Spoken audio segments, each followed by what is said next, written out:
मेरा तार प्रभु से जोड़े ऐसा कोई संत मिले।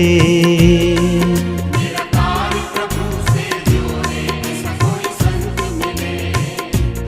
ऐसा कोई संत मिले, ऐसा कोई गुरु मिले। ऐसा कोई संत मिले, ऐसा कोई गुरु मिले। मेरे मन का रास्ता मोड़े ऐसा कोई गुरु मिले। मेरे मन का रास्ता मोड़े ऐसा कोई गुरु मिले।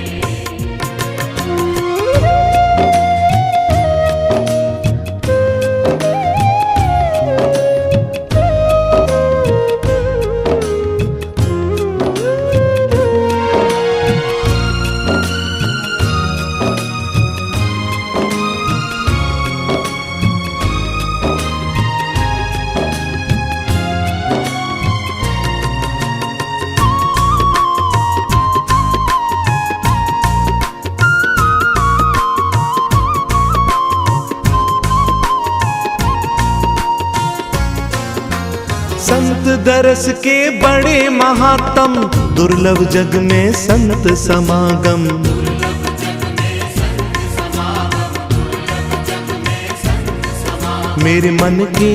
मेरे मन के भ्रम को तोड़े ऐसा कोई संत मिले।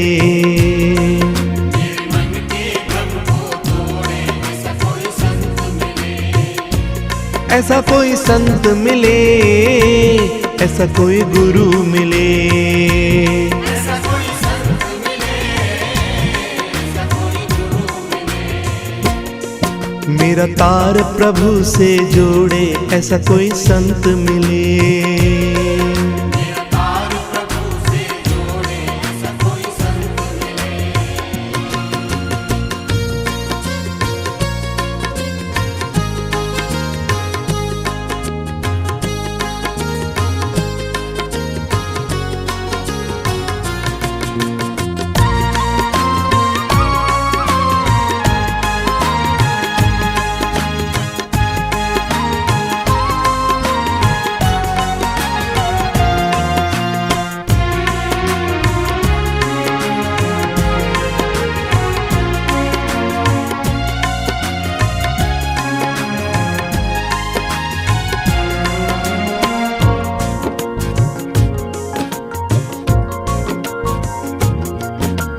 भटकत भटकत पथ नहीं मिलता, मन मेरा रोके नहीं रुकता।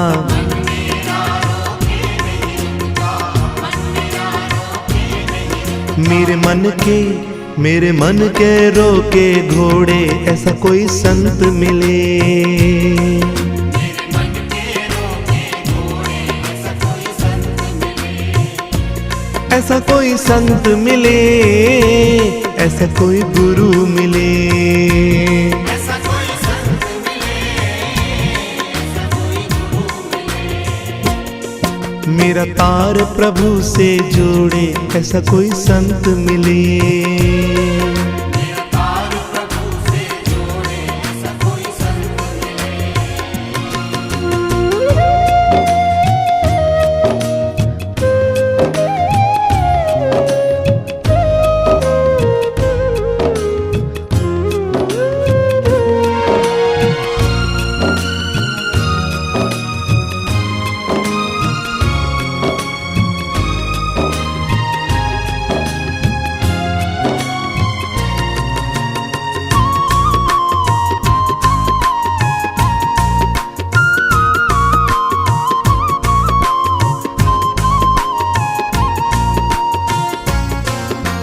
माया से जो दूर हटाए, मन का जो अज्ञान मिटाए।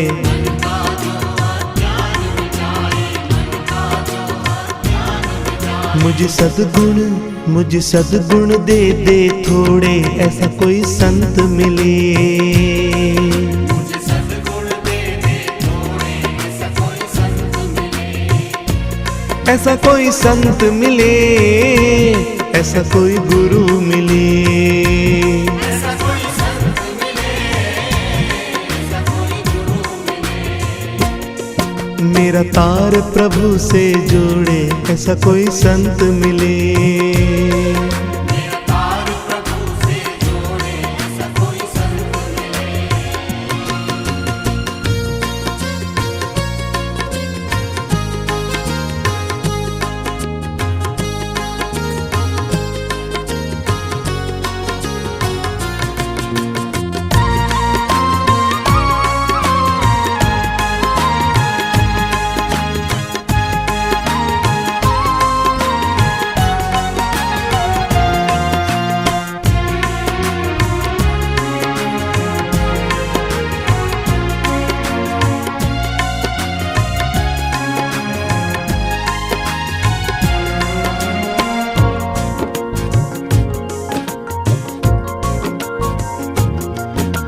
कोई ऐसा संत मिलाए, भवतारण की राह दिखाए।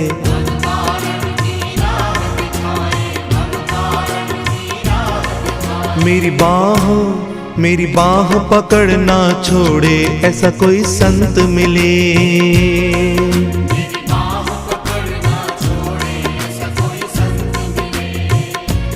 ऐसा कोई संत मिले, ऐसा कोई गुरु मिले।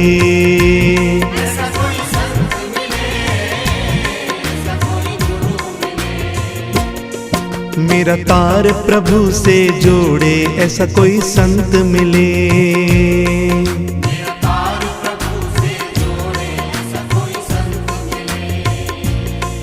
मेरा तार प्रभु से जोड़े, ऐसा कोई संत मिले।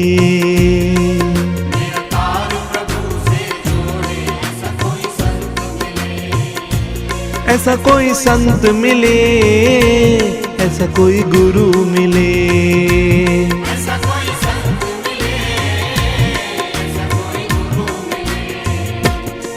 मेरा तार प्रभु से जोड़े, ऐसा कोई संत मिले।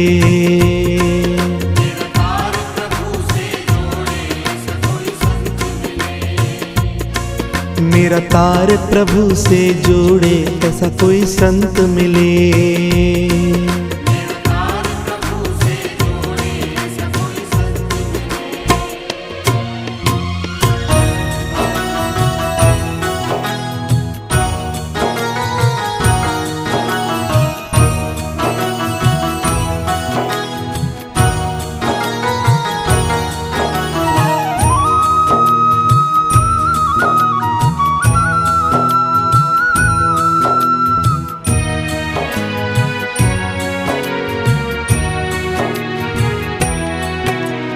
सबकी नैया पार लगैया, कृष्ण कन्हैया सांवरे।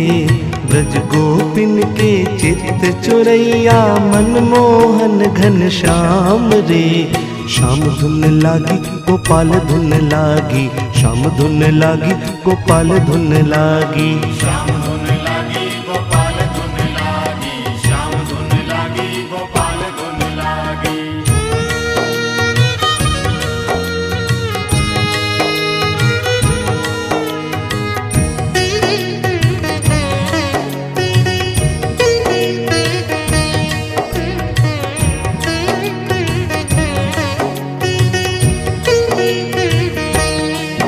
जो शाम चराए, धेनु बजाए, वेणु रचाए रास रे। रचाए रास रे, प्यास उसी की लगी जिया में, लगी उसी की आस रे। उसी की धुन में फिरूं रात दिन, उसी की धुन में फिरूं रात दिन। धूप मिले ना छाँव रे। श्याम धुन लागी गोपाल धुन लागी, श्याम धुन लागी गोपाल धुन लागी। श्याम धुन लागी गोपाल धुन लागी, श्याम धुन लागी गोपाल धुन लागी। सबकी नैया पार लगैया, कृष्ण कन्हैया सांवरे। ब्रज गोपिन के चित्त चुरैया, मनमोहन घन श्याम रे। श्याम धुन लागी गोपाल धुन लागी, श्याम धुन लागी गोपाल धुन लागी। श्याम धुन लागी गोपाल धुन लागी, श्याम धुन लागी गोपाल धुन लागी।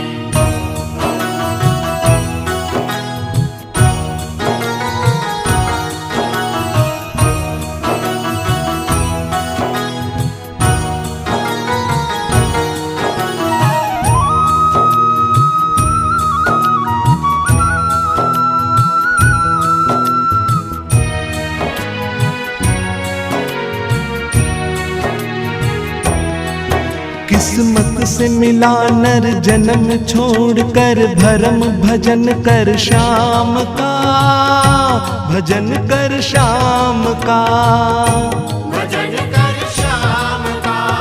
राग रंग श्रृंगार जगत जगत के त्याग नहीं कुछ काम का, त्याग नहीं कुछ काम का। श्याम नाम पतवार बना ले, श्याम नाम पतवार बना ले, पार लगेगी नाव रे। श्याम धुन लागी गोपाल धुन लागी, श्याम धुन लागी गोपाल धुन लागी। श्याम धुन लागी गोपाल धुन लागी, श्याम धुन लागी गोपाल धुन लागी। सबकी नैया पार लगैया कृष्ण कन्हैया सांवरे। ब्रज गोपिन के चित्त चुरैया मनमोहन घन श्याम रे। श्याम धुन लागी गोपाल धुन लागी, श्याम धुन लागी गोपाल धुन लागी। श्याम धुन लागी गोपाल धुन लागी, श्याम धुन लागी गोपाल धुन लागी।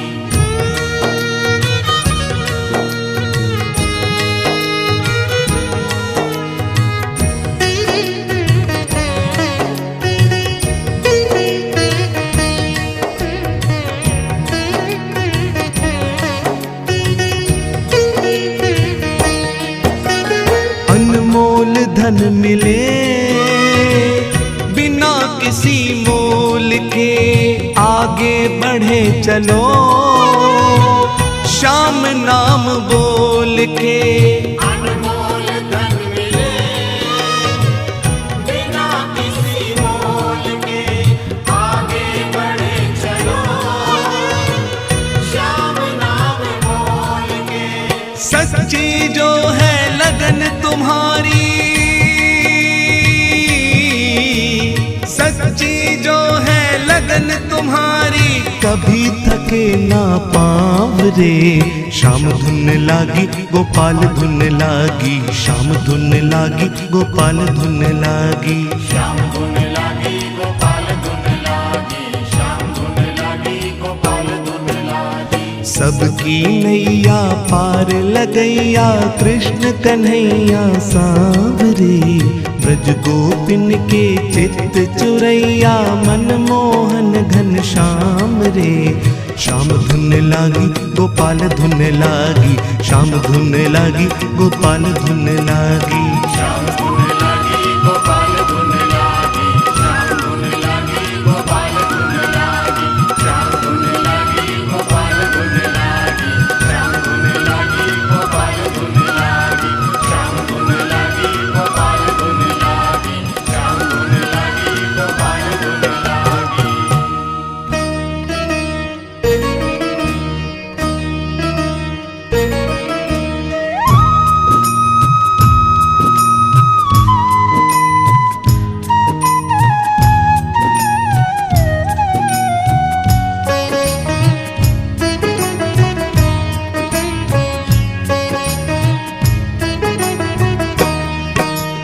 धर्म सनातन के तुम रक्षक,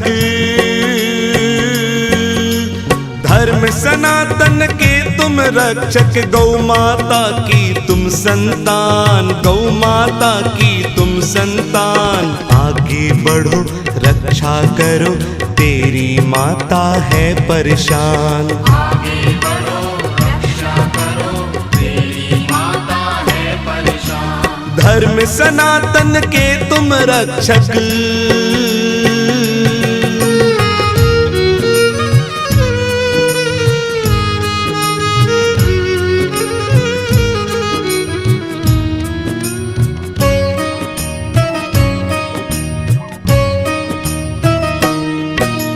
मेरा पी दूध तू इतना हृष्ट पुष्ट बलवान हुआ, फिर अपनी माँ की हालत से बेटा क्यों अनजान हुआ। बेटा क्यों अनजान हुआ, बेटा क्यों अनजान हुआ। मेरी ममता के बदले में क्यों मेरा अपमान हुआ। कुछ अपनों की मिली भगत से वध मेरा आसान हुआ। वध मेरा आसान हुआ, वध मेरा आसान हुआ।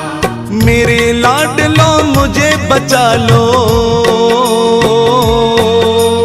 मेरे लाडलो मुझे बचा लो, संकट में है मेरे प्राण, संकट में है मेरे प्राण।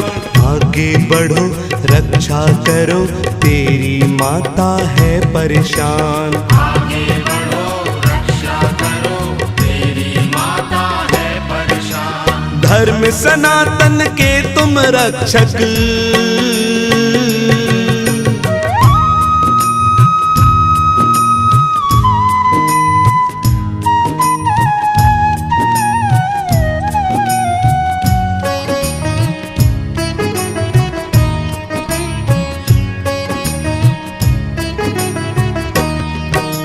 मैं उजली मेरा मन उजला, तूने उजियारे को त्याग दिया।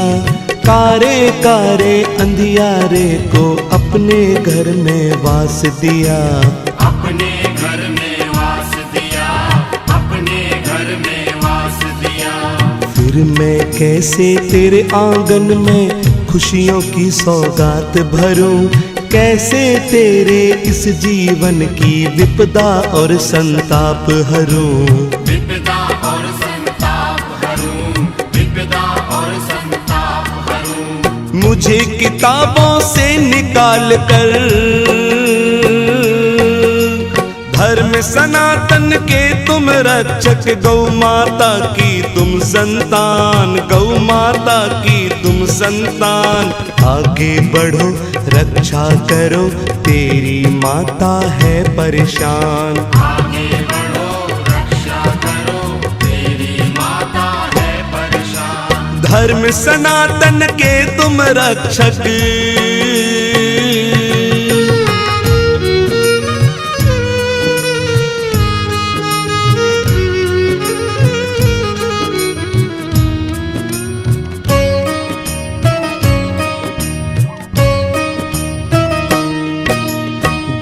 के गोबर में लक्ष्मी का वास है ऐसा ग्रंथ कहे।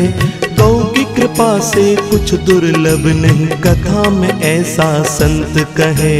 कथा में ऐसा संत कहे, कथा में ऐसा संत कहे। गौ सेवा से सदगति होती, नारायण भगवंत कहे। देख दशा वंदनीय गौ की, मेरे ये दृग बिंदु बहे।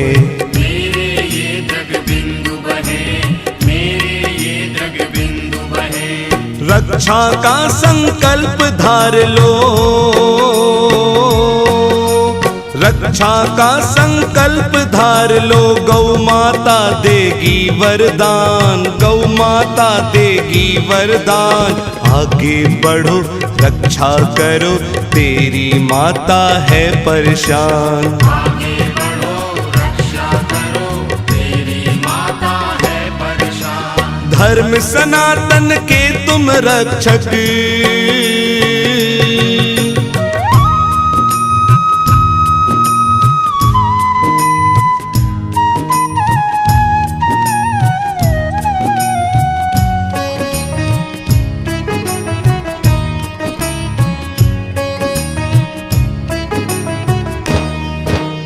गौ माता की करुण वेदना देखी आज नहीं जाती। गौधन के प्रति निर्ममता से मानवता भी शर्माती। मानवता भी शर्माती, मानवता भी शर्माती। अपनी संतानों को जनने से मैया है घबराती। कैसा हाल करेंगे मेरे बच्चों का ये कुलघाती। बच्चों का ये कुलघाती, बच्चों का ये कुलघाती। शीश उड़ा दो ऐसे लोगों, शीश उड़ा दो ऐसे लोगों का जो गौ की लेते जान, का जो गौ की लेते जान।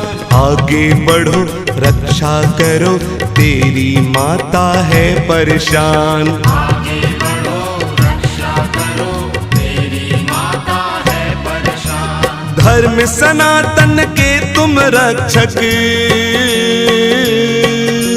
धर्म सनातन के तुम रक्षक, गौ माता की तुम संतान, गौ माता की तुम संतान। आगे बढ़ो रक्षा करो, आगे बढ़ो रक्षा करो, तेरी माता है परेशान। आगे बढ़ो रक्षा करो, तेरी माता है परेशान। आगे बढ़ो रक्षा करो, तेरी माता है परेशान। आगे बढ़ो रक्षा करो, तेरी माता है परेशान।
लेकर यथास्थान पर अपनी श्रीमद् भागवत कथा पांडाल में उपस्थित नजर कराते हुए सही ठीक समय 2 बजे।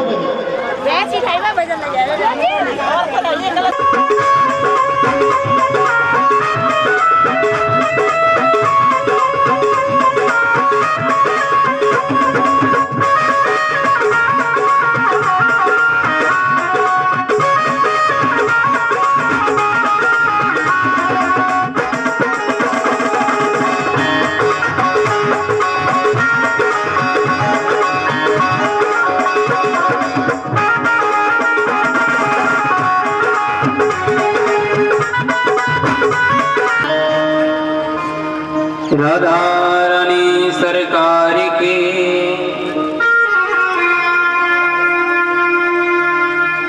भली श्रीमद् भागवत महापुराण की जय हो। जय जय श्री राधे श्याम।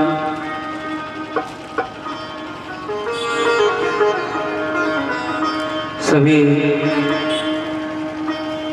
ग्रामीण भक्तजन एवं सभी क्षेत्रवासी भक्तजनों को यह जानकर के अत्यंत हर्ष होगा, प्रभु की पावन कृपा से आपके गांव भव्य आयोजन शुभारंभ होने के लिए जा रहा है, जिसकी प्रथम दिवस की कथा में प्रवेश करने से पहले सभी भक्तजनों ने कलश यात्रा में भाग लिया, सम्मिलित हुए, आनंद लिया। तत्पश्चात व्यास जी महाराज व्यासपीठ पर आसीन हो चुके हैं। सभी भक्तों से मेरा प्रेम भरा आग्रह, सभी भक्तजन अपने अपने गृह कार्यों से निवृत्त होकर कथा प्रांगण में उपस्थित हों, प्रभु की मंगलमयी कथाओं को आस्वादन करें तथा धर्म लाभ उठाएं। व्यास जी महाराज के श्रीमुख से आज कथा का प्रथम दिवस बस कुछ ही क्षणों में शुभारंभ होने के लिए जा रहा है। व्यास जी महाराज व्यासपीठ पर आसीन है। सभी भक्तों से मेरा प्रेम भरा आग्रह, सभी भक्तजन अपने अपने गृह कार्यों से निवृत्त हों, कथा प्रांगण में उपस्थित हों, प्रभु की अमृतमयी कथाओं का आस्वादन करें तथा धर्म लाभ उठाएं।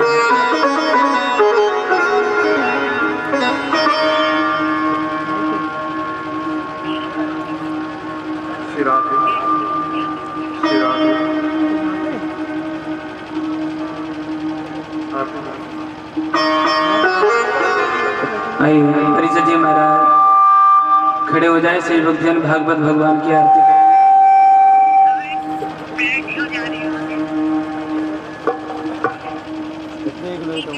खड़े हो जाइएगा। सभी भक्तजन भागवत भगवान की आरती करेंगे प्रेम से, भाव से।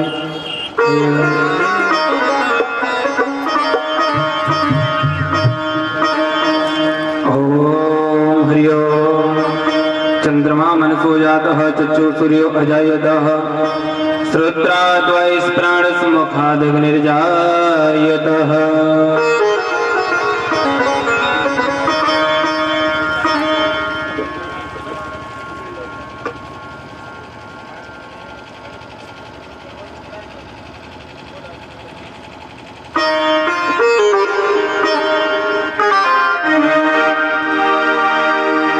श्री भागवत भगवान की है आरती, पापियों को पाप से है तारती। श्री भागवत भगवान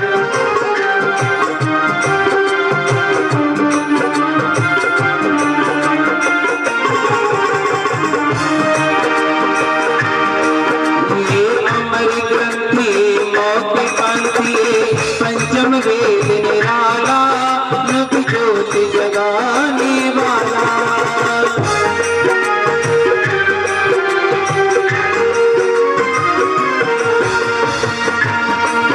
ये अमर ग्रंथि मौखि पंथि, पंचम वेद निराला, नभ ज्योति जगाने वाला। हरि नाम यही हरि धाम, यही हरि नाम, यही हरि धाम, यही जग के मंगल के आरती। पापियों को पाप से है आरती। भागवत भगवान की है आरती, पापियों को पाप से तारती।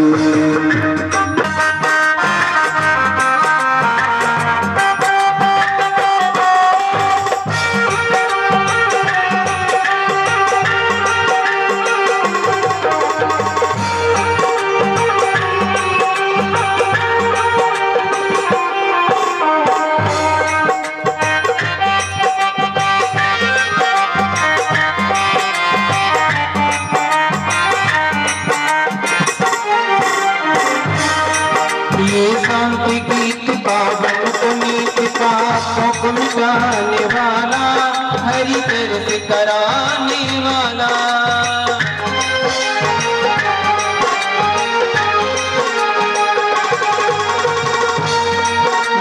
शांति गीत पावन पुनीत पापों को मिटाने वाला, हरि दर्द कराने वाला। ये सुख करनी, ये सुख हरनी, ये सुख करणी दुख हरणी श्री मधुसूदन के आरती पापियों को पाप से तारती भागवत भगवान की आरती पापियों को पाप से तारती।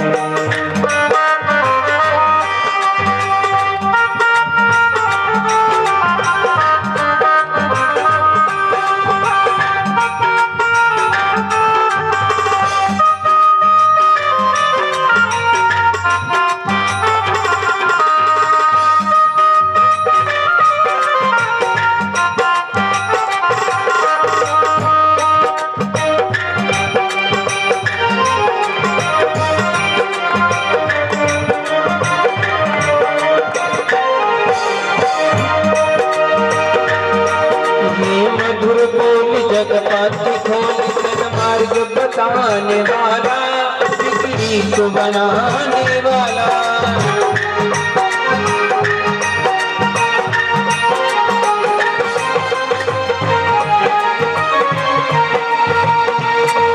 श्री राम यही घनश्याम यही श्री राम यही प्रभु राम यही प्रभु की महिमा की आरती पापियों को पाप से तारती श्री भागवत भगवान की है आरती पापियों को पाप से तारती श्री भागवत भगवान की है आरती पापियों को अवतार से तारती पापियों को पाप से तारती पापियों को अवतार से तारती पापियों को पाप से तारती। ओम हरिओम देव शांति नंद्रजगम शांति पृथ्वी शांति रापः शांति रोषदेह शांति वृद्ध शांति विश्वविदाः शांति श्यामा शांति रेदिः। ओम हरिओम शांति शांति सुशांति भवतु अतिजलील शीतली करुणा। बोल वृंदावन बिहारी लाल की राधा रानी सरकार की श्रीमद् भागवत महापुराण की बोली व्यास भगवान की सभी देवी देवताओं की जय जय श्री राधे श्याम। सही भक्तियों अपने अपने स्थान पर ग्रहण करेंगे। आरती में प्रेम से भाव से अपने अपने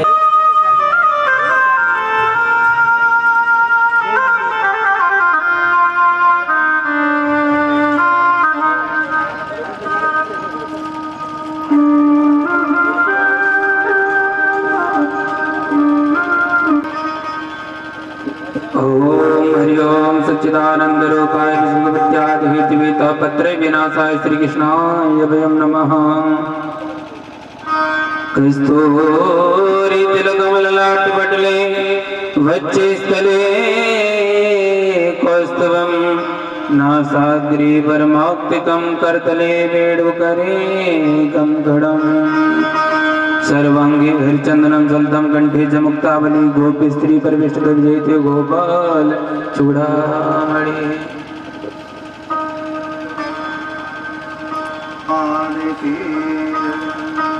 श्री वृंदावन बिहारी लाल की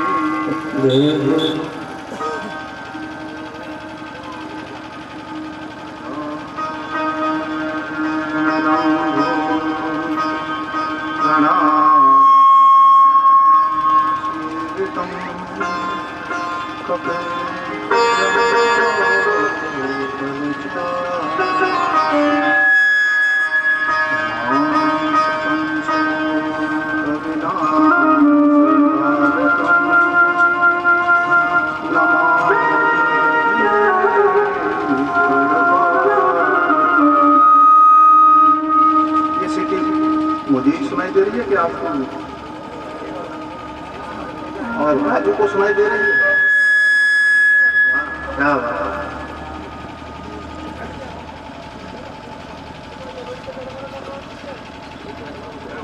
राजू तुम आदेश कर देंगे तभी बनेगा।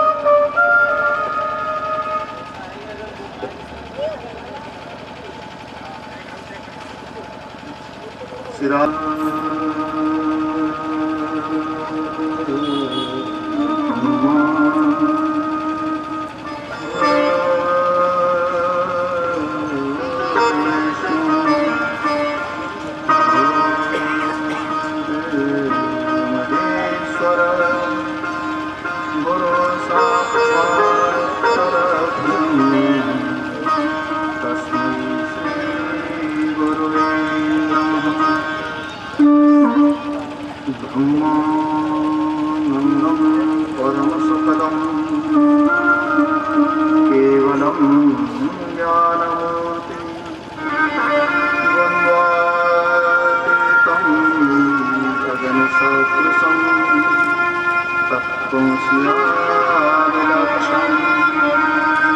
एकं नित्यं विमलं चलं सर्वदी साक्षिभूतिं भावारहितं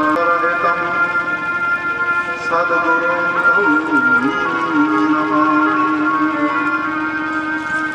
तप्तकाञ्चन गौराङ्गी राधे वृंदावनेश्वरी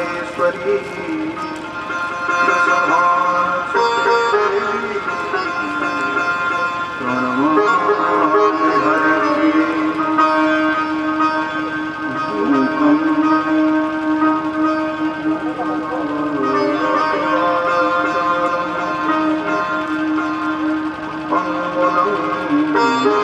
नयते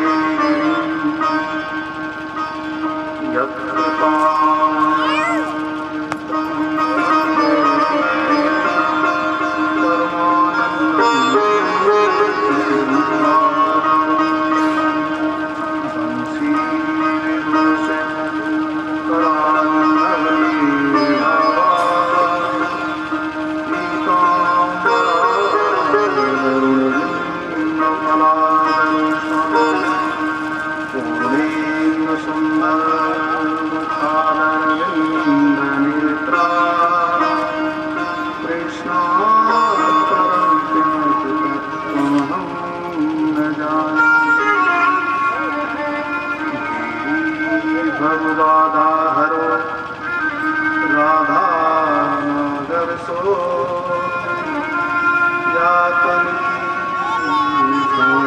कृष्णा हरे हरे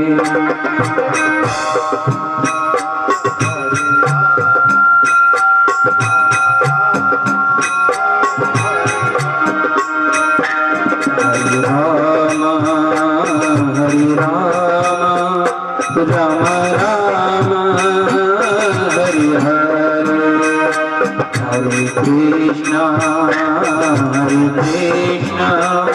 कृष्ण कृष्ण हरे हरे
वासुदेव भगवान की जय हो, श्रीमद्भागवत महापुराण की जय हो, श्री वेद व्यास भगवान की जय हो। घर तक कौन के घर पे?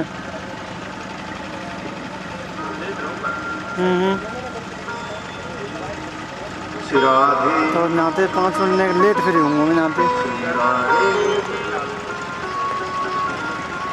अरे भैया नहा रहे, कोई इसमें बोध है नहीं। तुम जैसा मैं करके देखूं? बोलो आनंद कंद भगवान की जय हो, ठीक है कर दूँगा। स्वयं भगवान सर है कहते हैं ना परात्पर में तुम्हें लाइन में बात कराऊँ परम प्रियतम तो तुम्हें फ़ोन कर लो फिर पे थे परम प्रेमास्पद तुम आप तो फ़ोन करके बताओ फिर मुझे परम हेलो? पूर्ण कहाँ अखिल सामर्थ सार सिंधु विग्रह अरे यार फ़ोन पे कहा पवन मैंने रससार सदस्य भागवत में हूँ। सत्पुरुष। प्रॉब्लम बता दो ना क्या है। पूर्णा अनुराग रससार सरोवर उद्भूत पंकज क्यों भगवान श्याम सुंदर की यहाँ का है अहित वो? की बताओ तो सही। अवर्णनीय अनिर्वचनीय अनपायनीय अनंत असूर कृपा के फलस्वरूप लोक के कल्याण के लिए 2 दिव्य धाराओं को प्रकट किया। एक धारा भगवान ने अपने पादारविंद से प्रकट करी जिसको कहते हैं भागीरथी गंगा। बड़ा महत्व है महाराज भागीरथी गंगा का। ऐसा कहते हैं महापुरुष संत गंगा गंगतियो भूयातियो जनानाम सतैरपि मुक्तते सर्प पापेभ्यो विष्णु लोक सगच्छति। इतना महत्व बताया मां गंगा का। नहाने की तो बात छोड़ो, स्नान करने की तो बात छोड़ो, दर्शन करने की तो बात छोड़ो, मां गंगा का ध्यान स्मरण संयोजन दूर से यदि कोई कर लेता है तो बाबा विष्णु लोक सगच्छति, वो भगवान के धाम को चला जाता है। बोलो गंगा मैया की जय हो। बहुत बहुत धन्यवाद।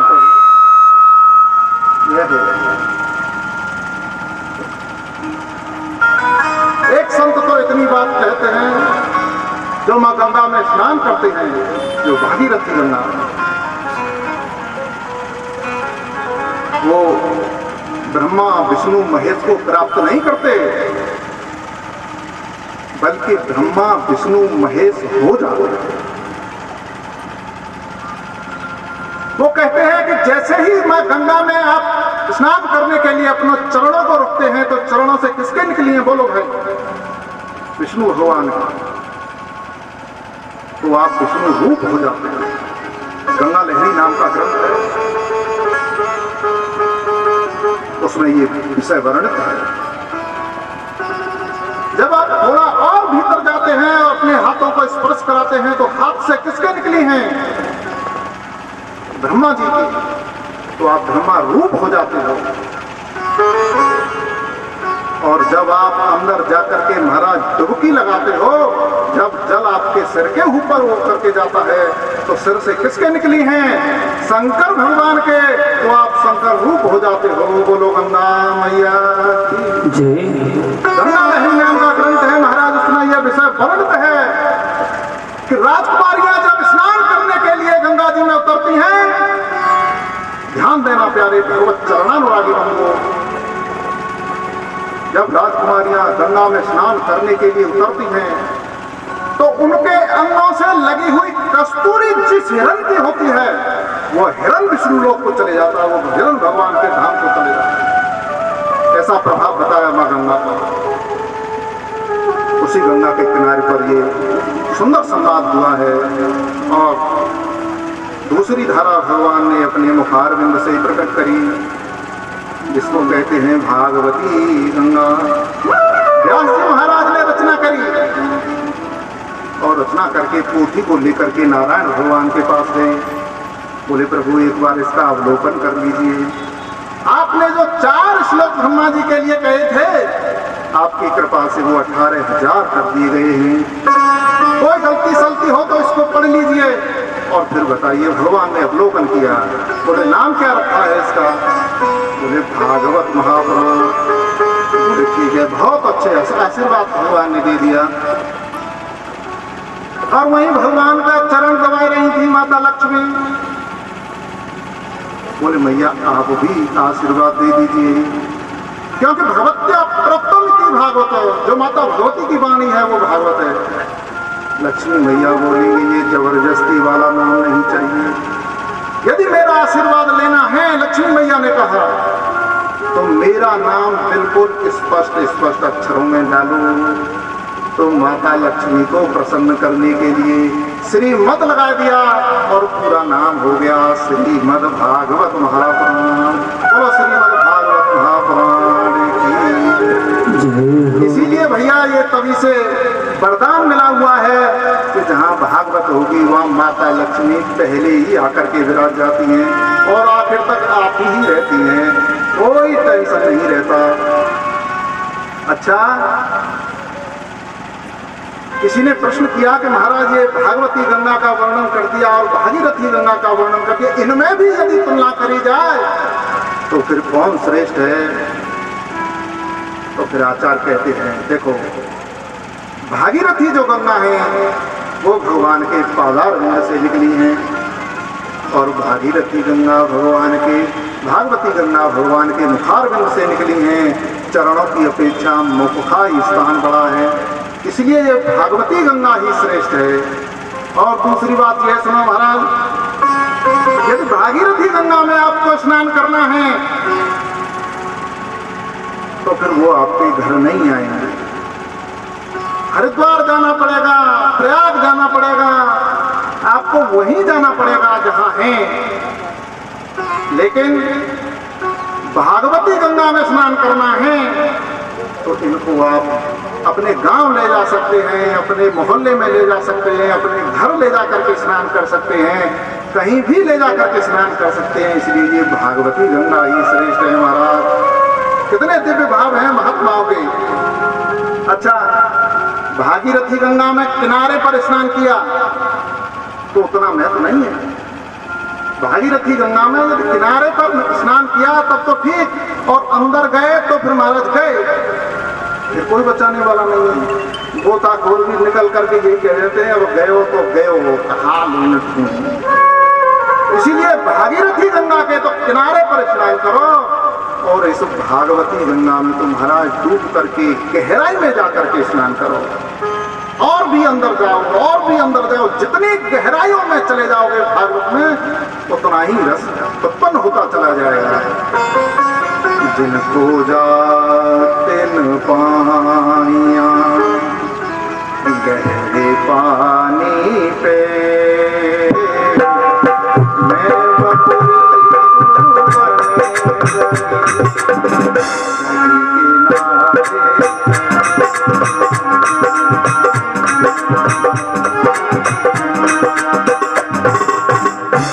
एक महात्मा कहते हैं देखो, ये भागीरथी गंगा अनेकानेक जन्मों के किए हुए पापों को नष्ट कर देती थी, तो भागवती के लिए क्या छूटा? अरे बाबा, ये भागवती गंगा तो पाप करने की वृत्ति को ही नष्ट कर देती है। बोलो राधे राधे। पाप करने की वृत्ति ही खत्म हो जाती है। और सबसे मजे की बात यह है कि भागीरथी गंगा का भी अवतरण तभी हुआ जब एक महात्मा का अपराध हुआ, और भागवती गंगा का भी अवतरण तब हुआ कि जब एक महात्मा का अपराध हुआ। बोलो आनंद कंद भगवान की जय हो। किसी ने कहा महाराज, इस दुनिया की, इस ब्रह्मांड की सबसे सुंदर वस्तु क्या है? बोले अमृत। अमृत से सुंदर कुछ नहीं है। हाँ, बहुत लंबा जीवन दे देता है। तो एक बार उससे भी तुलना करके देख लो। माता भागवती है। ये स्वर्ग का जो अमृत वो ऐसे ही नहीं मिल जाता। बड़े बड़े पुण्य जो करते हैं, बड़ा यज्ञ दान तप पुण्य करके जब स्वर्ग मिलता है, स्वर्ग प्राप्त होता है, तब कहीं जाकर के वो अमृत मिलता है, और वो भी एकादश रूप मिलता है। और ये भागवत का अमृत, इसको पुण्यात्मा सुनो, पापात्मा सुनो, दुरात्मा सुनो, महात्मा सुनो, उद्भिज सुनो, अंडज सुनो, स्वेदज सुनो, कोई भी सुनो, जलचर चर सुनो, थलचर सुनो, नवचर सुनो। इसलिए ये भागवत का अमृत ही श्रेष्ठ है। ये भागवत के महात्मा का दिन है। महात्मा की ही कथा कही जाएगी पहले दिन। इस दुनिया में इस भागवत से श्रेष्ठ कोई पदार्थ नहीं है महाराज। किसी ने प्रश्न किया, महाराज और कोई बात? कि बोले देखो सुनो भाई, कि समुद्र मंथन किया गया और समुद्र मंथन से अमृत निकाला गया। कितना था? कितने कलश निकले? एक ही था, बहुत ज्यादा तो निकले नहीं। और पीने वालों की संख्या महाराज बोलो 33 करोड़। 33 करोड़ देवता। और अब यदि काउंटिंग करी जाए तो 133 करोड़ बैठेंगे। तो रोज नए नए देवी देवताओं के नाम सामने आते हैं। एक कलश और पीने वालों की संख्या 33 करोड़। कितनी कंजूसी बरती गई होगी। वो तो मोनी भगवान ही बांट सकते थे, कोई बांट और नहीं सकता था। एक एक बूंद भी नहीं आया होगा। किसी किसी को तो गंदा ही मिली होगी। और ये भागवत का अमृत महाराज कितना भी पियो, झिक करके पियो, खुद पियो, परिवार को पिलाओ, पत्नी को पिलाओ, बच्चों को पिलाओ, जो जो पीना चाहता हो सो सब पियो। इसलिए ये भागवत का अमृत ही श्रेष्ठ है। अच्छा एक और बात सुनो, ये स्वर्ग वाला अमृत क्या काम कर देता है? बोले दीर्घ जीवी बना देता है, लंबा जीवन दे देता है स्वर्ग का अमृत। और लंबा जीवन तो मिल जाए, लेकिन कोई भय मिल जाए, कष्ट मिल जाए, बड़ी पीड़ादायक कैंसर आदि कोई बड़ी बीमारी मिल जाए, तो वो लंबा जीवन अभिशाप हो जाएगा कि नहीं हो जाएगा? बोलो भाई ईमानदारी से। अच्छा देवता नित्य भय में ही जीते हैं कि नहीं जीते हैं? लंबा जीवन मिल जाए ये कोई सुविधा की चीज नहीं है। ये स्वर्ग का अमृत तुमको दीर्घ जीवी बनाता है, लेकिन ये भागवत का अमृत तुम्हारा दिव्य जीवी बनाता है। इसलिए भी ये भागवत का अमृत ही श्रेष्ठ है। बोलो आनंद करते भगवान। क्या है ये भागवत? कोई पास्ट का एक्सप्लेनेशन नहीं है भागवत, कोई फ्यूचर का एक्सप्रेशन नहीं है भागवत। किसी ने अपने ऊपर लिखा हुआ ऑटोबायोग्राफी नहीं है भागवत। किसी ने किसी अन्य के ऊपर लिखा हुआ कोई बायोग्राफी नहीं है भागवत। दिग्नाथ भवभूति बाण भट्टाच साहित्यकारों के द्वारा लिखा हुआ कोई ग्रंथ नहीं है भागवत, कोई साहित्य रचना नहीं है Bhagwat. Milton, Max, William Shakespeare आज पाश्चात्य दर्शनकारों के द्वारा लिखा हुआ कोई पाश्चात्य दर्शन नहीं है भागवत। तो फिर क्या है भागवत? श्री वेदव्यास भगवान लिखते हैं कि प्रत्यक्ष कृष्ण एव ही, ये साक्षात साकार सचेतन श्री कृष्ण ही है भागवत। ये भागवत में श्री कृष्ण बुद्धि कर लेनी चाहिए, तभी इसका महत्व है महाराज। और केवल पोती ही अच्छा देखो, एक बात विचार से देखिए तो भावपूर्ण बात रही, भाव में कुछ इधर उधर भी बात हो जाती है, लेकिन विचार से जो बात कही जाती है उसको कोई काट नहीं सकता। 6 चीजें जिसमें मिल जाए आपको, तुम उसी को भगवान मान लेना। हम आपको परमिशन ये देते, जिसमें 6 चीज पूर्ण रूप से मिल जाए उसी व्यक्ति को भगवान मान लेना, उसी को श्री कृष्ण मान लेना। मिलती नहीं किसी। ऐश्वर्य से समग्र से धर्मस्य यशस्वी च वैराग्य अथा मोक्ष से सड़क नाम ईश्वर।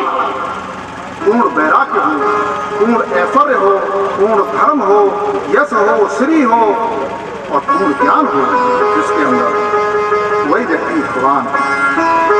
तो देखो ये जो श्रीमद् भागवत महापुराण है ना, इसका पहला और दूसरा जो स्कंद है उसमें ज्ञान का निरूपण है, तीसरा चौथा जो स्कंद है उसमें वैराग्य का निरूपण है, पांचवा और छठवां जो स्कंद है उसमें धर्म का निरूपण है, और सातवां और आठवां जो स्कंद है महाराज उसमें ऐश्वर्य का निरूपण है, और नववें 10वें स्कंद में यश का निरूपण है, और 11वें और 12वें स्कंद में श्री का निरूपण है। ये 6 चीजें भागवत महापुराण में पूर्ण रूप से मिलती हैं, इसलिए भागवत ही साक्षात साकार सचेतन श्री कृष्ण है। बोलो भागवत महापुराण की जय। अच्छा, दूसरी दृष्टि से देखो महाराज, संतों ने अलग अलग अपने भाव व्यक्त किए हैं, अलग अलग टीकाएं करी हैं, अर्थ निकाले हैं, सब सुंदर हैं, सब सम्मान के योग्य हैं। पादौ यदि यौ प्रथमात्रपुतो तथान्यौ कंठस्थ राजन नवमो यदि यौ दशमा प्रफुल्लम मुखारविंद एकादश यस्य ललाटपट्टं द्वादश शिरोदयो एव भाति। पहला और दूसरा जो स्कंद है वो भगवान के चरण हैं, और तीसरा चौथा जो स्कंद है वो भगवान के पैर हैं, और पांचवा और छठवां जो स्कंद है वो भगवान की नाभि और उदर हैं, और सातवां और 8वां जो स्कंद है वो भगवान की भुजाएं हैं, और 9वां स्कंद भगवान का कंठ है, 10वां स्कंद भगवान का प्रफुल्लित मुखारविंद है, और 11वां जो स्कंद है वो ऊर्ध्व पुंड सुशोभित भगवान का मस्तिष्क है, और 12वां जो स्कंद है शिरोदयो द्वादश एव भाति। 12वां जो स्कंद है वो भगवान का शिरोभाग है, ब्रह्म ग्रंथ है। इसीलिए ये श्रीमद् भागवत महापुराण साक्षात साकार सचेतन श्री कृष्ण ही है। ध्यान देना मेरे प्यारे भगवतों, समय विलंब से आज आरंभ हुआ, कुछ औपचारिकताएं हुई, अत्यंत आवश्यक थी, चलो, लेकिन अब नित्य निरंतर समय से और पूर्ण कथा का रसपान आपको होगा, और आप भी इतने योग श्रोता हैं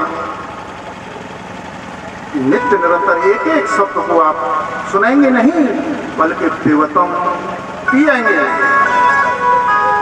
पहले समय में महाराज जी युगों युगों में भागवत हुआ करती थी, युगों में,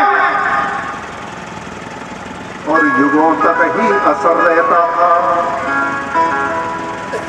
और अब एक एक मिनट पर भागवत हो रही है, और 1 मिनट ही असर नहीं है, मेड़ मेड़ पर भागवत हो रही है, और कहीं भी मेड़ जिंदा नहीं है, मेड़ मेड़ पर भागवत हो रही है। सतयुग में ग्रहों की लड़ाई हुआ करती थी, ग्रहों लोगों की, देव लोग और दैत्य लोग की, और समय के फेर से समय बदला तो वह लड़ाई इतनी सिमटी कि त्रेता आते आते वह 2 देशों के मध्य होने लगी। बताइए कौन कौन देश के मध्य हुई? त्रेता में भारत और श्रीलंका जय हो।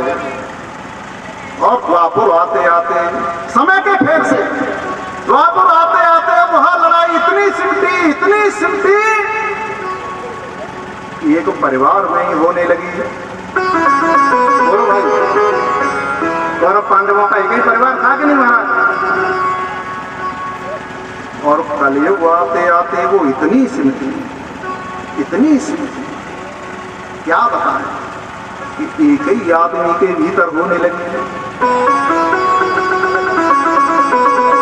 इस कलयुग में राम जी अयोध्या में रहते हैं अथवा नहीं रहते हैं, ये तो दूसरी बात रही। और इस कलयुग में महाराज रावण लंका में रहता है कि नहीं रहता है ये भी छोड़ो। इस कलयुग में पप्पू भाई ये राम और रावण दोनों एक ही व्यक्ति के भीतर रहते हैं, और यह लड़ाई शुरू सुबह से ही हो जाती है, और दोनों अपना अपना जोर लगाते हैं। जब हृदय में बैठे हुए राम जी जोर लगाते हैं तो व्यक्ति के भीतर विचार आता है कि जल्दी जग जा, सुबह ब्रह्म मुहूर्त में खटिया को छोड़ दे और नेका भगवान का ध्यान कर, शौचाल क्रियाओं से निवृत्त होकर के भगवान का ध्यान कर। लेकिन वहीं की वहीं बैठा हुआ रावण जब जोर लगाता है तो कहता है कि आध घंटा और सो जाए। हो रही है ना, कहीं जा रहे हो रास्ता में और कोई ऐसा दिख जाए, पीड़ित हो, एक्सीडेंट हो गया हो, तो हृदय में बैठे हुए राम जी कहते हैं कि कितना पीड़ित है बेचारा, कितना दुखी है, इसकी सहायता करो, उठा करके ले चलो हॉस्पिटल, हाथ में इसको डालो। लेकिन हृदय में बैठा हुआ रावण कहता है कि तुझे क्या लेना देना है, अरे क्या मतलब, तुमको 100 झंझट लगेंगे, पुलिस आएगी और हमको पूछेगी, हम जा रहे अपने काम से, 1000 बात बन जाएंगी। लेकिन हृदय में बैठा हुआ रावण वो काम करने नहीं देता। दोनों की लड़ाई निरंतर हो रही है।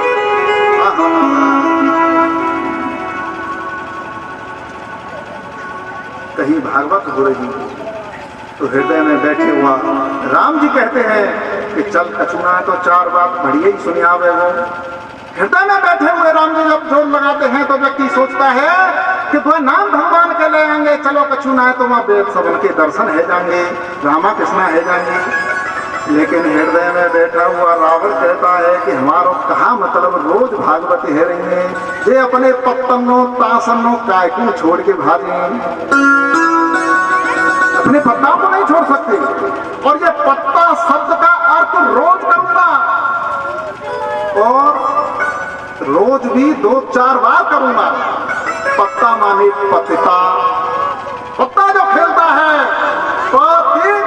पतिता शब्द का तो खूब अच्छी तरह जानते होंगे। पतित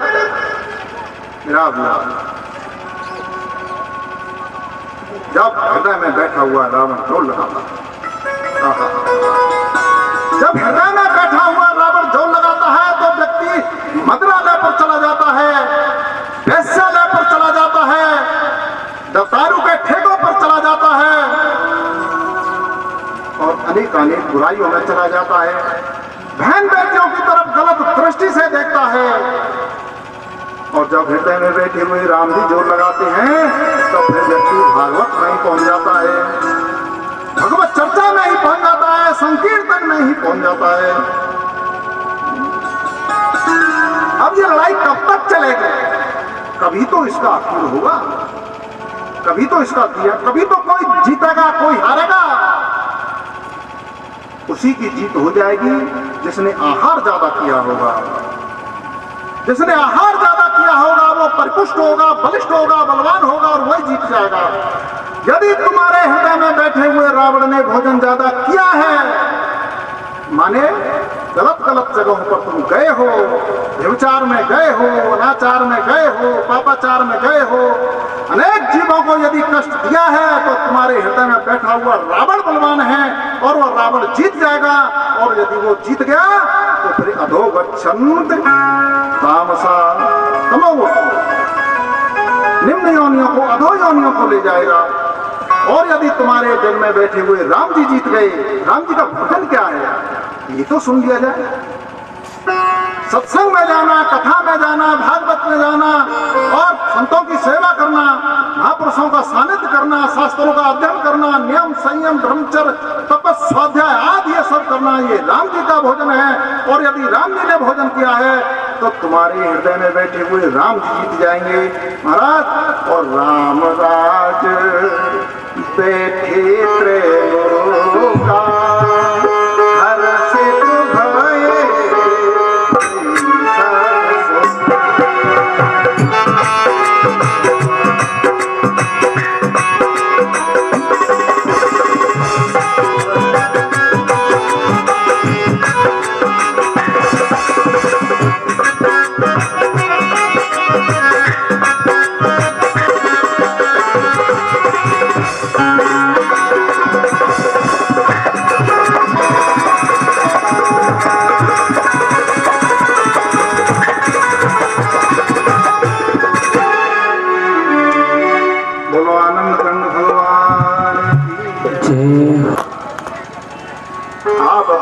का संवरण करके चल दिए और कलयुग व्याप्त हो रहा है, पाप और भी ज्यादा बढ़ रहा है।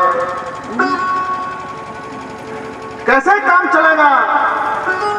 जब एक रावण होता है तब तुम राम बन करके आ जाते हो, सारी व्यवस्था संभाल लेते हो। जब एक कंस होता है तो तुम कृष्ण बन करके आ जाते हो, सारी व्यवस्था संभाल लेते हो। जब एक हिरणाक्ष होता है तो तुम बारह बन करके आ जाते हो और संतों की पीड़ा का हरण करते हो। जब एक हिरण्यकश्यप होता है तो तुम नरसिंह बन करके आ जाते हो और हमको बचा लेते हो। और महाराज, क्या एक ही साथ इतने अवतार लेने वाले हैं? उन लोगों में अलग अलग आते हैं, लेकिन कलयुग में तो सब महाराज एक ही साथ आए हैं। हर गली से छूटी नहीं है, रोज अखबारों में और मोबाइलों में हम सब देख रहे हैं। उद्धव जी बोले, क्या प्रभु आप इनसे डर करके चल दिए? जब सबरे रावण, कंस, हिरणाक्ष, हिरण्यकश्यप एक साथ आ रहे हैं, दंतवक्र, शिशुपाल, तो क्या आप भी चल दिए इनसे डर करके? या एक ही साथ इतने अवतार लेने वाले हो? राम भी बनोगे, कृष्ण भी बनोगे, पूर्वी भी बनोगे, बारह भी बनोगे, नरसिंह भी बनोगे। भगवान बोले, उद्धव जी देखो, ये कलयुग है और इस कलयुग में अवतार से काम चलने वाला नहीं है। इस कलयुग में तो संस्कार से काम चलेगा। इसलिए मैं कहीं नहीं जा रहा हूं। प्रविष्याय श्रीमद्भागवतारणम, मैं श्रीमद्भागवत महापुराण में प्रविष्ट हो रहा हूं। इसलिए बंधुओं, यह श्रीमद्भागवत महापुराण साक्षात साकार सचेतन श्री कृष्ण ही है। तो राधे राधे। ज्ञान और वैराग्य के वृद्धावस्था की कथा आती है। भक्ति महारानी द्रविड़ देश में उत्पन्न हुई। अब द्रविड़ देश तो इधर है दक्षिण में, क्या एक ही देश में उत्पन्न होती है? नहीं बाबा, भक्ति महारानी द्रविड़ देश में उत्पन्न होती है। द्रविड़ माने होता है कि द्रवित जिसका हृदय है, जिसका हृदय भगवान के नामों को सुन करके द्रवित हो जाता है, तारंगित हो जाता है। गद गद गिरा नयन बहनीरा, मन गुण गावत उलट से।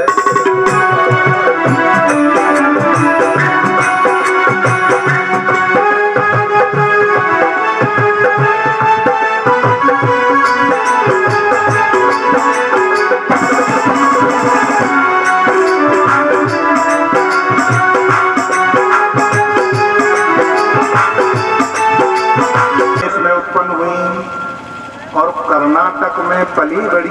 कहाँ है कर्नाटक? बोलो इस दियो में। द्रविड़ दोस्तों, ये तुम्हारा हृदय हो ही गया।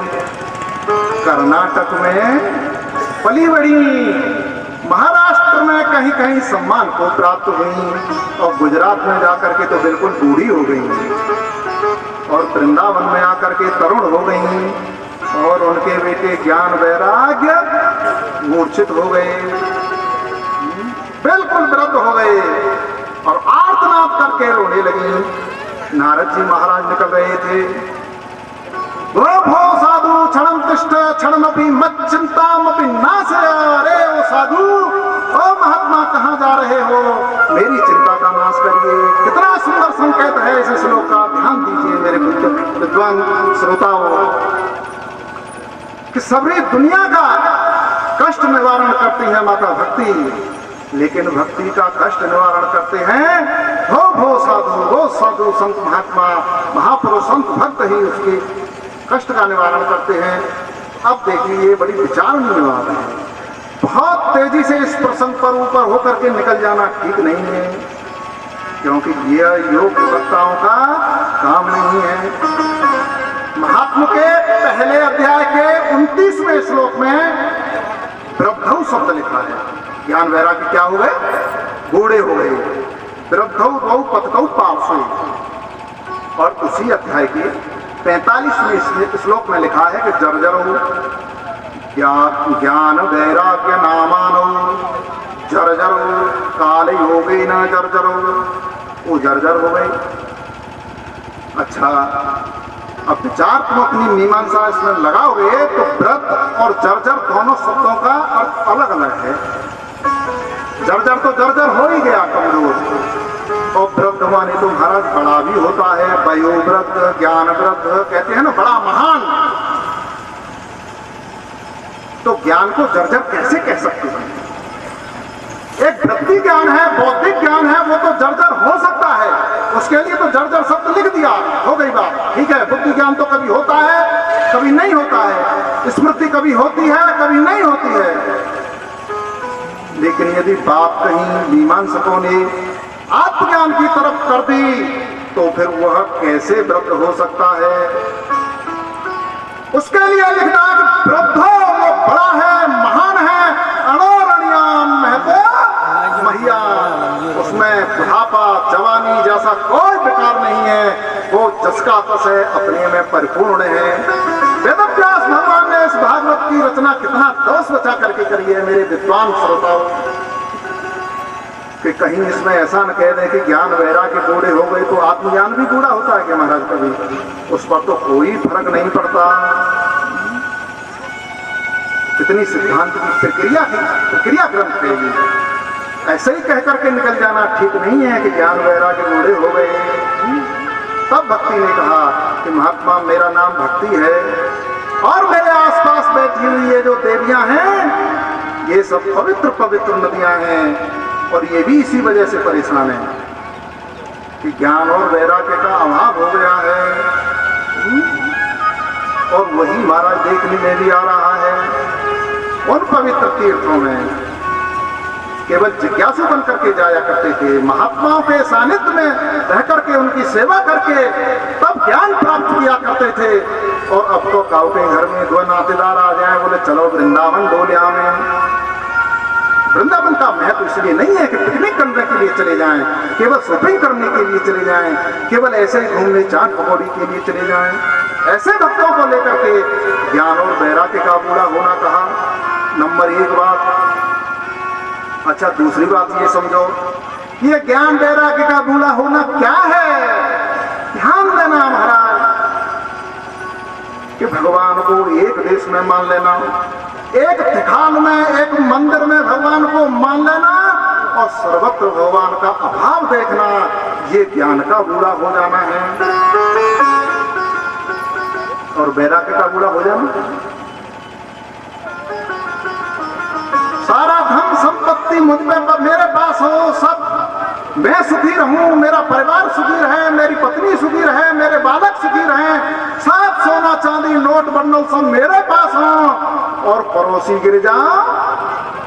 कौन बोला कुआं में? अरे पंडित जी बोले हैं, कोई बात नहीं।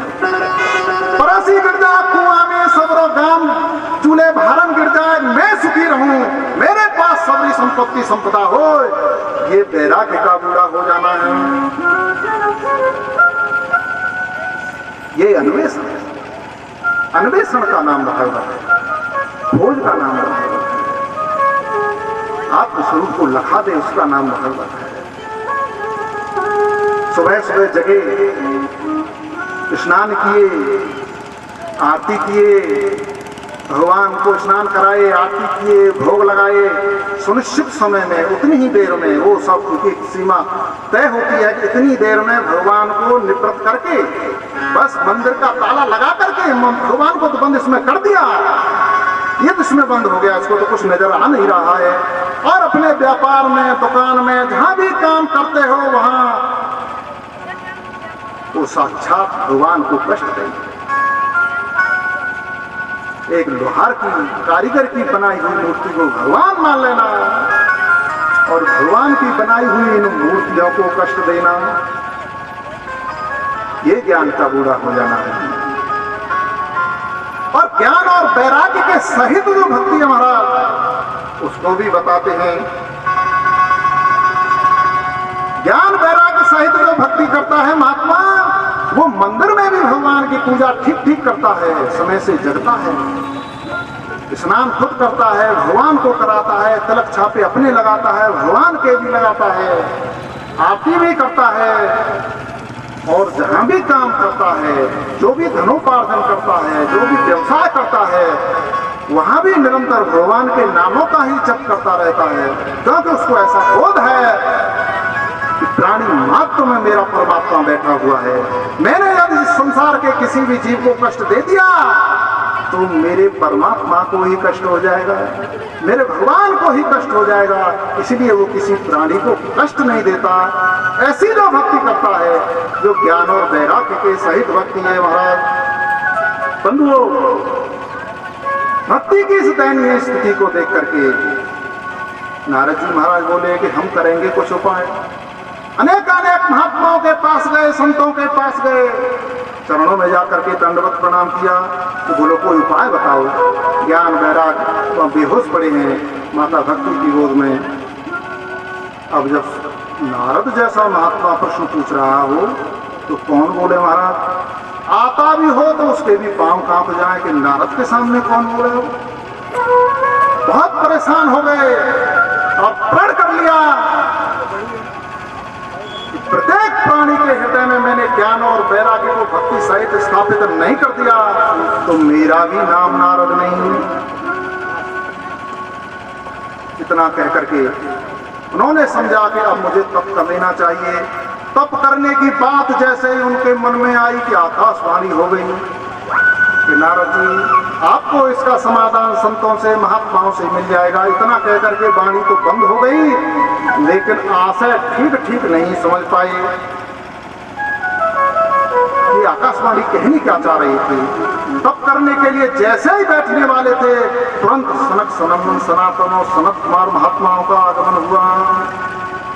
बोले भैया काहे को इतने उदास है?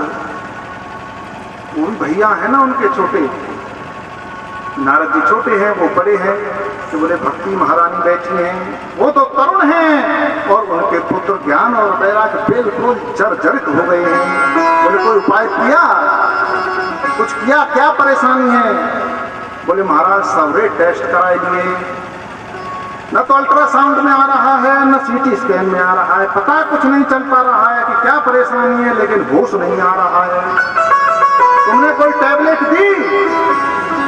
बोले टैबलेट सबरी दे दी मेरे पास, मेरी मेडिकल में जितनी सब दे दी। वेद सुना दिया, वेदांत सुना दिया, उपनिषद सुना दिया, गीता सुना दिया, ब्रह्मसूत्र सुना दिया, द्वैत के सुना दिए, अद्वैत के सुना दिए, विशिष्टाद्वैत के सुना दिए, द्वैताद्वैत के सबरे सुना दिए, लेकिन कोई फर्क नहीं पड़ा। ज्यों की क्यों पड़े हैं। तो फिर ऐसा करो महाराज, हमारे कहने से उनको भागवत सुनवाओ। भागवत सुनवाओ? बोले हाँ भागवत सुनवाओ। अरे महाराज क्या बात करते हो, हमने वेद सुना दिया तो भागवत की क्या चलती है? भागवत के सारे श्लोक वेद में निहित हैं, तब वेद सुना दिया। अरे बोले नहीं ये बात नहीं, तुम समझा करो, भागवत सुनाओ। ये तो बात ठीक है, तुम्हारी भागवत के सारे श्लोक वेद में हैं, लेकिन ये तो बताओ कि रस जो है जड़ से लेकर के वृक्ष में ऊपर की शिखा तक निहित है कि नहीं है? रस पूरे वृक्ष में व्याप्त है कि नहीं है? है? तो डाली को खाने से उसका स्वाद आता है, जड़ को खाने से उसका स्वाद आता है, पत्तियों को खाने से उसका स्वाद आता है। बोले नहीं तो फल को खाने से तो उसका स्वाद आता है। बोले हाँ, फल को ही खाने से उसका स्वाद आता है। तो निगम कल्पतरोर गलितम फलम, ये वेदों का पका हुआ फल है, गलित फल है, इसको खिलाओ हमारे कहने से। अच्छा एक और बात सुनो, दीपक जब बुझ रहा हो तो घी तो डालते हैं और दूध डालते हैं, तो वो कैसे है भाई? उसमें व्याप्त तो है घी, लेकिन नहीं, उसे मंथन करके जब निकाल लिया जाएगा घी, तब वह डाला जाएगा, तब वो दीपक जल पाएगा। इसीलिए वेदों का मंथन करके यह निकाला गया है। ये वेदों का मंथन करके भागवत निकाला गया है। ये भागवत के महत्तम कारण है। सनकादिक महात्मा बोले प्रलयम हे गमिष्यन्ति श्रीमद्भागवताय ध्वनि कलेज दोषाय में सर्वे सिंह शब्दाद विरकाय। जैसे शेर की गर्जना सुन करके भेड़िए भाग जाते हैं, वैसे ही भागवत की गर्जना सुन के भागवत के शब्दों से ये कलयुग के दोस्त भाग जाते हैं। ज्ञान वैराग्य संयुक्ता भक्ति प्रेम रसावह प्रतिगेहम प्रतिजनम तप क्रीड़ा करिष्यति। हमारी बात मानो, ज्ञान वैराग्य संयुक्ताम दोनों परिपुष्ट हो जाएंगे। तुम भागवत का आयोजन करवाओ।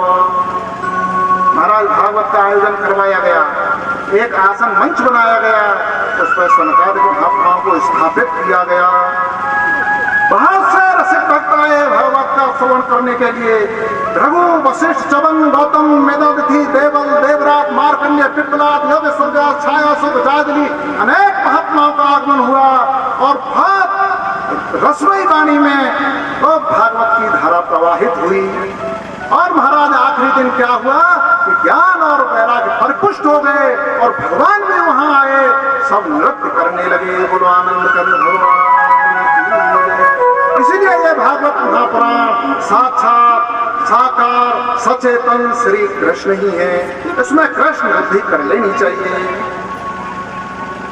जिज्ञासु परीक्षित के श्रवण रंध्रों में ये भागवत श्री सुखदेव रूप शब्द के द्वारा आया। और वो पुत्र किसके हैं कि वाणी रूप व्यास के। और वो महाराज शिष्य किसके हैं कि समष्टि मन रूप नारद के। और नारद जी पुत्र किसके हैं कि समष्टि बुद्धि रूप ब्रह्मा के। और ब्रह्मा जी पुत्र किसके हैं कि नारायण भगवान के। इसीलिए ये श्रीमद् भागवत महापुराण भगवान नारायण की आत्मा में आत्म रूप से व्याप्त रहता है महाराज। अच्छा भाई, एक बात ये देखिए ध्यान पूर्वक। परीक्षित जी महाराज भक्त हैं भगवान के। ध्यान देना भगवत बंधु, परीक्षित जी महाराज भगवान के भक्त हैं। नारायण भगवान प्रकट होकर के उपदेश कर सकते थे, ब्रह्मा जी प्रकट होकर के उपदेश कर सकते थे, व्यास जी उपदेश कर सकते थे, नारद जी उपदेश कर सकते थे, लेकिन नहीं किया। क्यों? क्योंकि जब तक शब्द पर ज्ञान नहीं आएगा, ज्ञान शब्द पर नहीं आएगा, तब तक बोध होगा नहीं। इसीलिए शब्द से शब्दातीत का बोध हो जाता है। शब्द ही ब्रह्म है। और यह श्लोक भागवत जी में वर्णित भी है महाराज। शब्द ब्रह्म परम ब्रह्म नमोहे सस्वते तनु। ये शब्द ही ब्रह्म है। देखो, कोई भगवान की पत्थर की मूर्ति बनाता है, कोई भगवान की सोने की मूर्ति बनाता है, कोई भगवान की चांदी की मूर्ति बनाता है, कोई भगवान की कांच की मूर्ति बनाता है। कांच की भी मूर्तियां होती हैं, आपने दर्शन किए होंगे। अखंडानंद सरस्वती जी महाराज, जितने सम्मान के साथ जिनका नाम लिया जाए, अनंत श्री संपन्न श्री अखंडानंद सरस्वती महाराज के आश्रम में आपने दर्शन किए होंगे। कांच की मूर्ति है, ऐसी मूर्ति दिव्य है कि शायद कहीं नहीं दर्शन होंगे। इधर से देखो तो इधर लाखों, इधर से देखो तो इधर लाखों कृष्ण जी। और वो एक जयपुर के महात्मा ने बनाई थी, कारीगर ने। और उस मूर्ति को बनाने के बाद वो इतना प्रयास किया, उसने इतना प्रयास किया, फिर मरा जब तक ऐसी कोई मूर्ति नहीं बना पाया। तो मेरा कहने का आशय ये है कि कोई भगवान की कांच की मूर्ति बनाता है, कोई अष्ट धातु की मूर्ति बनाता है, कोई अन्य धातुओं की मूर्ति बनाता है, कोई काष्ठ की मूर्ति बनाता है। लेकिन वेद व्यास भगवान ने ये भगवान की शब्द मूर्ति बना करके तैयार की है। इसलिए भी यह श्रीमद् भागवत महापुराण साक्षात साकार सचेतन श्री कृष्ण ही है। बोलो भागवत महापुराण की। अच्छा, एक बात होती है, ये बोलो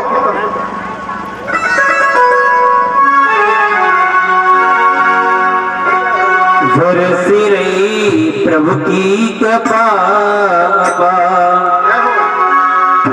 प्रभु सब में सब भाव विराजी और सबका करे उद्धार बरसी रही प्रभु की कृपा पार बरसी रही प्रभु की कृपा पार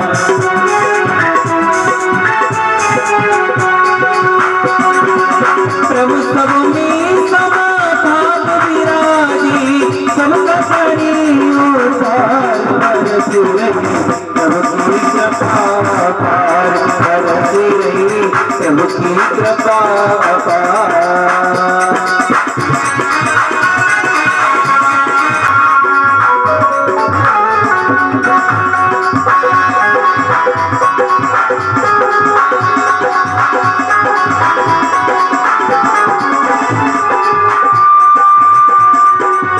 कान मिले कथा सुनने को कान मिले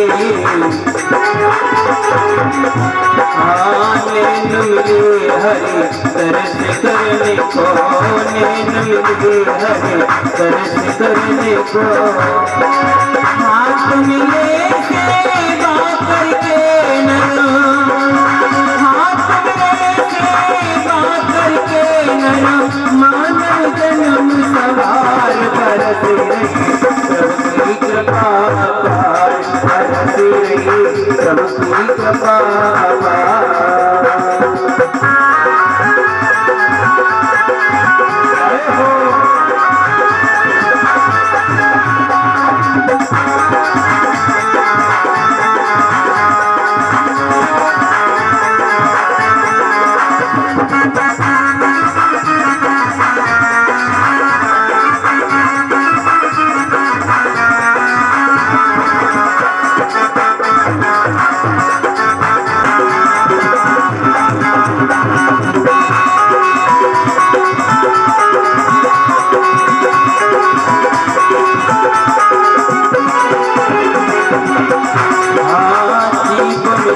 हरे नाम जपने को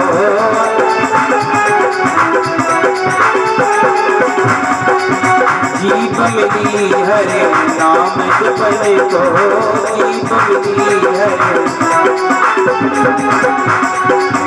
पोथी मिली है श्रवण मनने को पोथी मिली है श्रवण मनने को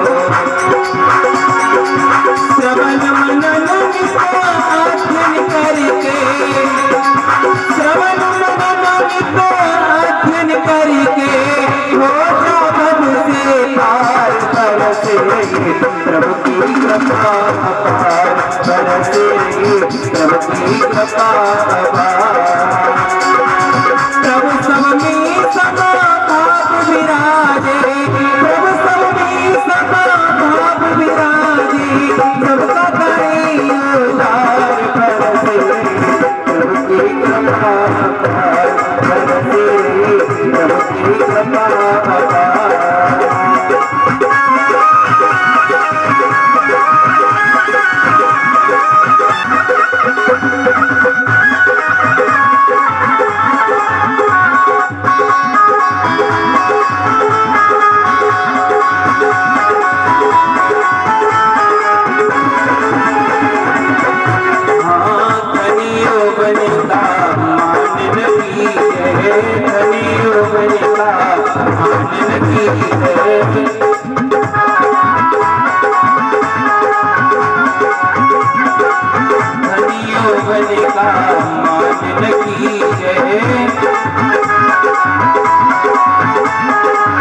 मानव जन्म सफल करनी है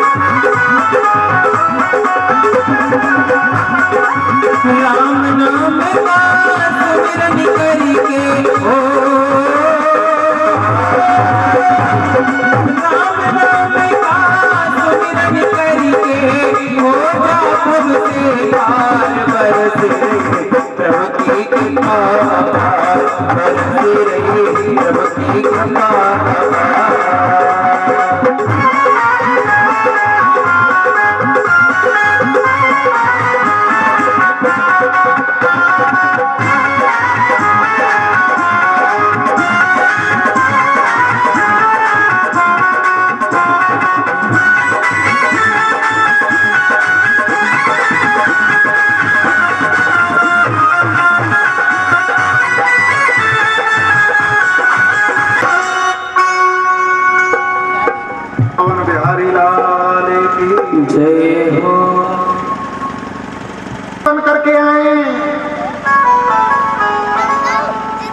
चोला चढ़ाना ही पूजा है।